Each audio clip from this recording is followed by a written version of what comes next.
Hi class one, I've got another story for you here. I've got the Lighthouse Keeper's Rescue. So we have the Lighthouse Keeper's lunch. I think this one comes before it, but I thought you might like to hear another tale of Mr Grinling. So here goes. Once upon a time, there was a lighthouse keeper called Mr Grinling. He lived with Mrs Grinling and their cat Hamish in a little white cottage on the cliffs. Mr Grinling loved his job.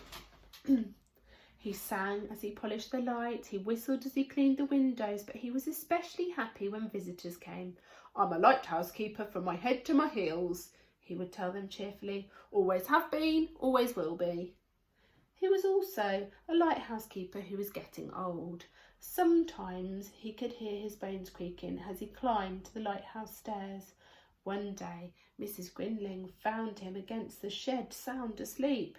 The next day, she found him dozing with his head under the heliotrope. Mrs Grinling woke him gently.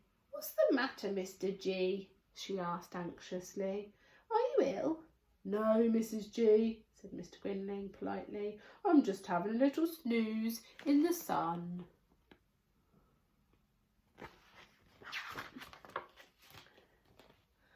But all was not well. One afternoon, Mr Grinling and Hamish rowed out to the lighthouse to prepare the night light.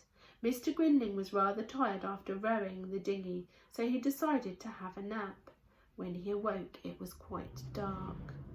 "Oh, those poor boats!" he exclaimed as he rushed into the lighthouse. "I do hope there hasn't been an accident," and he peered anxiously into the darkness. There hadn't been an accident, but somebody had noticed that the light had not come on. A few days later, Mr Grinling received a letter from the Inspector of Lighthouses. "Dear Mr Grinling, on Monday I am very cross. On Monday night your light was an hour late in coming on. This is very dangerous for the ships and boats. If it happens again, I shall be extremely angry and further action will need to be taken. Yours faithfully."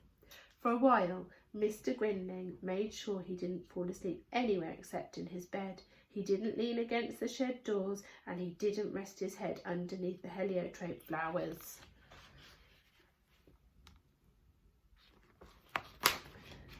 One sunny afternoon, as he was on his way to the lighthouse, Mr Grinling stopped to watch two squabbling seagulls.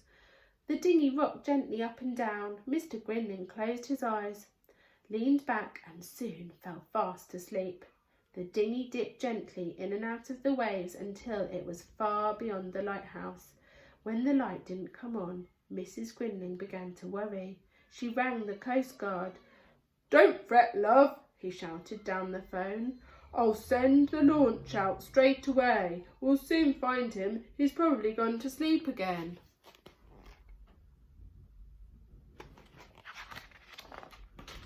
But Mr Grinling and Hamish found them first. The crunching noise as the dinghy hit the launch woke Mr Grinling. For a moment he was very frightened. The Coast Guard shouted down to him, "At last! Hold tight now and we'll give you a tow to the lighthouse. With luck you might get the light on before anybody notices."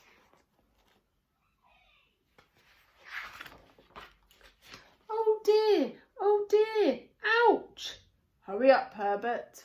But Mr Grinling was not lucky. The next day 3 inspectors of lighthouses arrived at the little white cottage. They wore grey suits and long faces. "We are extremely cross, Mr Grinling," they said. "You cannot keep falling asleep.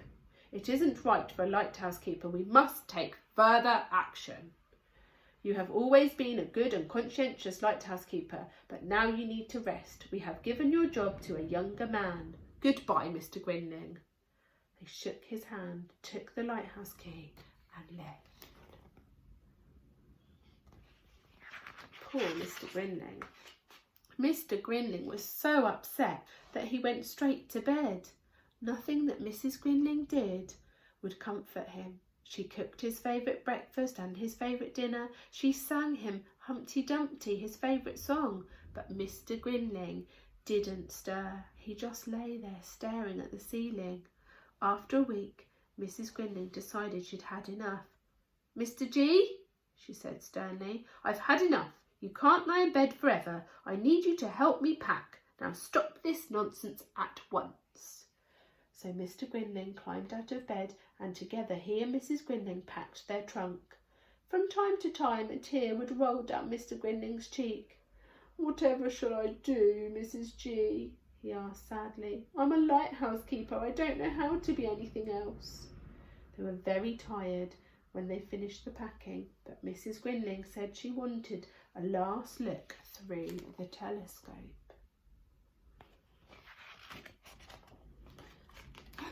"Whatever's that?" she exclaimed. "There's an enormous black shape on the beach, Mr G.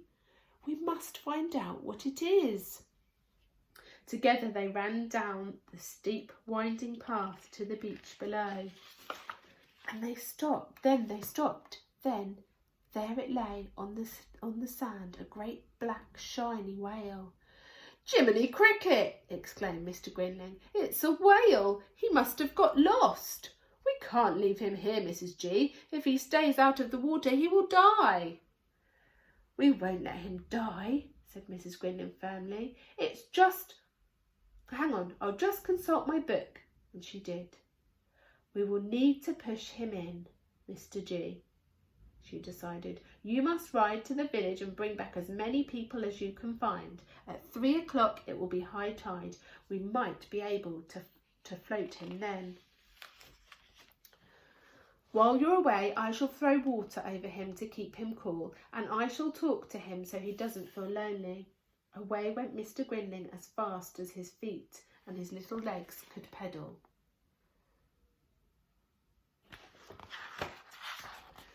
All the villagers came, the butcher, the baker and the electrician, the school children and their teachers, the grannies and the granddads. Some of them ran out of breath and were left behind.